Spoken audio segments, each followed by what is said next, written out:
নমস্কার বন্ধুরা, government of West Bengal home and hill affairs department police establishment branch Nabanna Howrah থেকে আজকে 27 আগস্ট 2026 একটি গুরুত্বপূর্ণ নির্দেশ জারি হয়েছে, যেটা director general and inspector general of police west বেঙ্গলদের উদ্দেশ্যে এবং কমিশনার অফ পুলিশ কলকাতার উদ্দেশ্যে।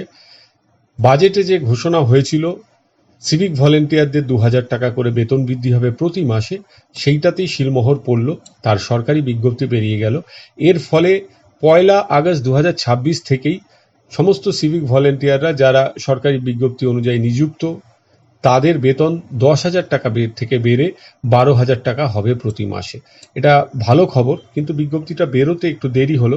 আজ 27 তারিখ, বেতন এই মাসেই তারা এই বর্ধিত বেতনটা পাবেন না সামনের মাসে এরিয়ার হয়ে যাবে, সে নিয়ে কিন্তু যথেষ্ট প্রশ্নচিহ্ন রয়ে গেল।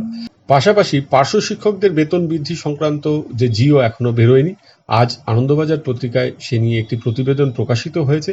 আপনারা অনেকেই সেটা পার্শ্ব শিক্ষক শিক্ষিকারা দেখেছেন। মাননীয় শিক্ষামন্ত্রী এ বিষয়ে যেটা বলেছেন, পার্শ্ব শিক্ষকদের বেতন বৃদ্ধি নিয়ে বিজ্ঞপ্তি দ্রুত বেরোবে এবং এসএসকে এমএসকে টিচারদের বেতন হওয়া নিয়ে কিছু জায়গায় সমস্যা ছিল, সেই সমস্যাটাও মিটে যাবে, এটা বলেছেন। আজ 27 তারিখে এখনো পর্যন্ত পার্শ্ব শিক্ষকদের বেতন বৃদ্ধি সংক্রান্ত জিও গভর্নমেন্ট অর্ডার কিছু সামনে আসেনি।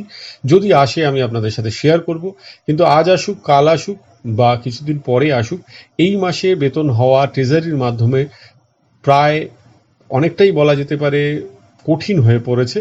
ফলে এই যে 5,000 টাকা আগস্ট মাস থেকেই বৃদ্ধি হওয়ার কথা, তা পেতে পেতে সেপ্টেম্বর মাসের বেতন এর সাথে হয়ে যাবে, অর্থাৎ অক্টোবর মাসে হাতে পেতে পারেন পার্শ্ব শিক্ষকরা। তো এই এরিয়ারের টাকাটা যাতে তারা দ্রুত পান, সেই ব্যবস্থা অন্তত করতে হবে। এ মাস থেকেই, অর্থাৎ সেপ্টেম্বর মাসের মাইনে থেকেই বেতনটা পেলে হাতে ভালো হতো, কিন্তু মনে হচ্ছে সেটা আর হয়ে উঠবে না। আজকে আপনাদের সামনে এইটুকুই। সকলে ভালো থাকবেন, সুস্থ থাকবেন, ধন্যবাদ।